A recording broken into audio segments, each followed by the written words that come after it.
Welcome to the I Am Different series. If you've been around our program long enough, you notice that there's something different.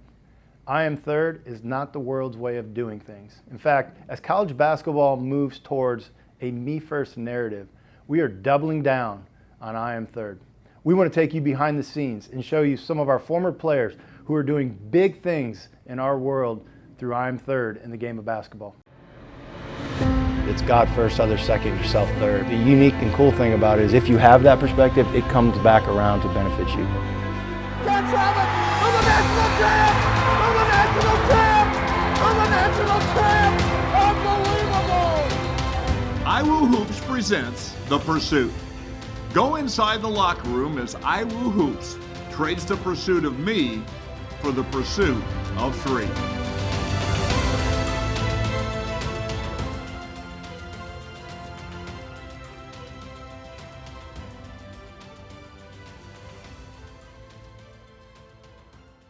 This podcast is supported by Momentum Labs. As a college basketball coach, I know that having the right mindset is the key for players to reach their full potential. That's why I'm excited about our partnership with Momentum Labs, a group of mental performance coaches that have worked with athletes at the highest level of sport. For more information, go to momentumlabs.coach and check them out. Welcome to another episode of the Pursuit Podcast. I'm Jeff Clark, the Associate Head Basketball Coach, and I'm joined by IW legend Noah Smith back in Marion. Why don't you give a quick update to what you're doing now, Noah? Yeah, so right now I'm working for Charles Schwab. So I'm in the finance world and going through the process of getting fully licensed. But I'm loving it. It's new to me. It's a ton of new information, but it's been great. And I'm back living in Noblesville. And hopefully being on my former high school, Hamilton Southeastern, on their coaching staff as well this year. So you coaching at Super Hoops was one of the highlights of the summer, man. Because the first time we saw you play was junior high Super Hoops, and you're on the sideline coaching. You've always had the coaching mind. So. Yeah, it was full circle moment. So having the opportunity to go and give back to them and be a part of that staff, I'm really excited for. Well, love to hear your insight on some of the things we're talking about. We've been talking a lot about being different and what makes Indiana Wesleyan different. I think you have one of the most unique perspectives because you were in the program with your injuries and red shirts for a long time and got to experience a lot of transformation over the course of your time here. So when you think about the culture of Indiana Wesleyan basketball and what makes it different, what comes to mind for you?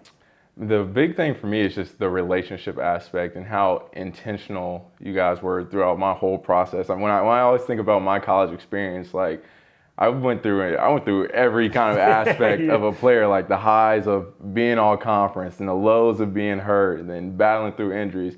But then like through my whole 5 years here, what was consistent is like you guys' intentionality and our relationship building, and from my teammates as well, just wanting the best for me and truly caring for me. I think that's different.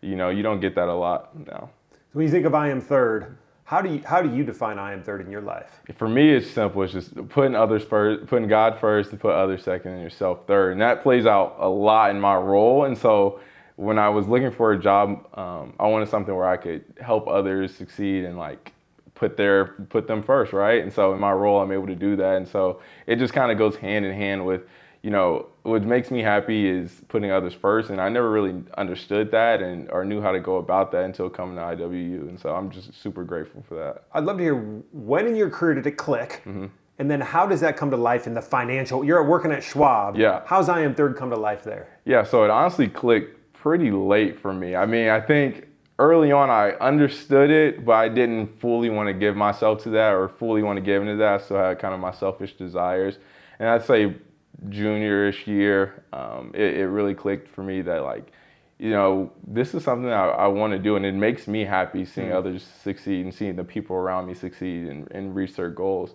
And so with my job, like I'm talking to clients all the time who are struggling with figuring whatever it is out, and I'm able to assist them and put their interest above mine. And so on the other side of that, seeing how happy that makes them, it's been amazing. How about Fearless? You're wearing it across your chest. Yep. Talk about that in your experience here and then how that's translated to your professional career. Yeah, Fearless here, it played out a lot for me on the basketball court, just not having any worries and just being free. But then as I've kind of moved on from basketball into the real world now, Fearless has played out just in my faith and just being fearless and bold in my faith and not being scared to talk about faith with other people. I think it was easy from here at IWU because it was a Christian university.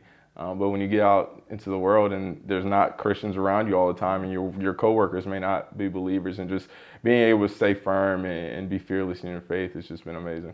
You talked earlier about relationships. Yep. And that's one of the things we think does make this place different. Mm-hmm.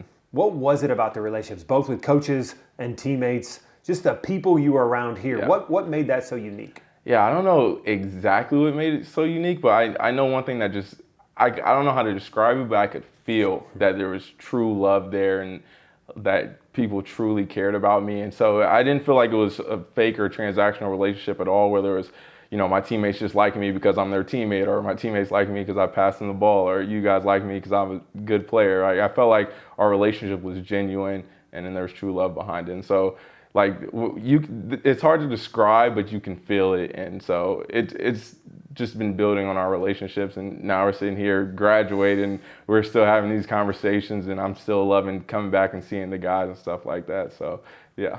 Talk about the level of player you played with, because there were some great teams and great players that, yeah. When you came in here, what was your expectation? Then what did you find when you actually got inside the program with the level of player you played with? Yeah, I knew IWU was a powerhouse coming out of high school, and just hearing about it all the time. But I didn't know, the talent level here with it being an NAIA and how that kind of got looked down upon.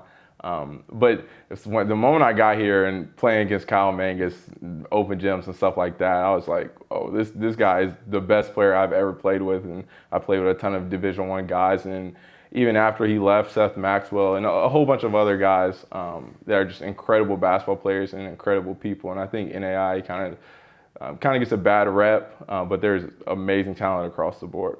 How about the experiences you had here? So you've obviously, like you said, you've got friends that have been in a lot of different places. Yep. But you got to experience some special things while you're here, whether it be the facilities or the trips, or yeah. What was that for you? The experiences that you had while at Indiana Wesleyan. Yeah, I wouldn't trade it for anything. I always, out of high school, everyone wants to go D1, right, and experience the D1 lifestyle. But for me, this was perfect for me. I wouldn't trade it for anything. I was able to go on so many trips. Meet so many amazing people, and just, like I said, build those relationships. And some of the experiences, just like team dinners that are amazing, or even the ones that people don't see on social media, like after practice sitting in the locker room and talking to guys for an hour after practice or after a hard workout, and we're all just laying there, all beat up and down, but just still enjoying each other's company. Like, those experiences is what I remember. Like, right now when I look back on my career, I don't remember the wins or losses that much. I think about, man, I miss sitting in the locker room.